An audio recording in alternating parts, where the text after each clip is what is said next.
After giving my life to Jesus Christ and surrendering my life, one of the things that I've learned since that time is the surrendering process never ends. God is always calling us to a new place and to a new thing, to serve Him and to live for Him. And even though we can, as believers, surrender our life to Christ, the journey of surrendering continues on after that point.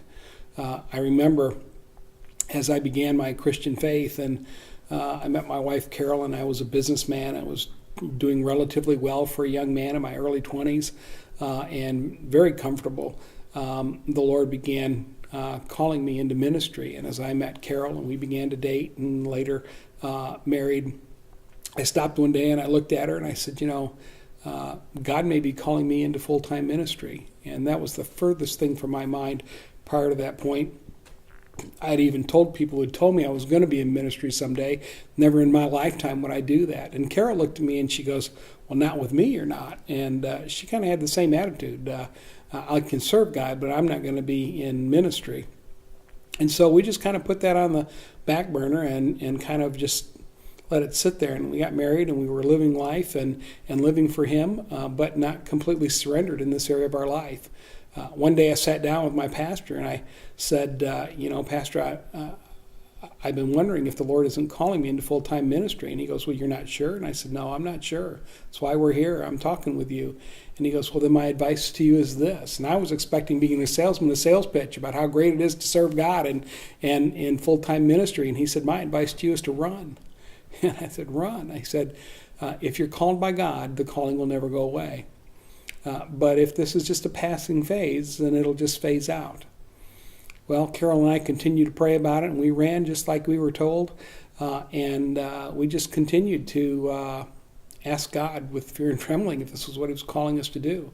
And we were doing very well financially. We were comfortable. I was a national sales manager at a young age, and traveling all across the country. She was a stay-at-home mom, taking care of the kids, and God continued to call on both of us. And finally, one day we were came together and decided God truly was calling us. Now that journey, I'm a slow learner. That journey took 8 years until we truly surrendered that area of our life to Christ and decided to go into full-time ministry. And so I called a state director for the Church of God, Wayne Dickinson, and I said, well, I believe God's calling us into ministry. I have no training, no experience, no anything. I'm in my 30s with a wife and some kids and a mortgage. What do we do? And he said, well, we'll work through the process with you. And he began doing that.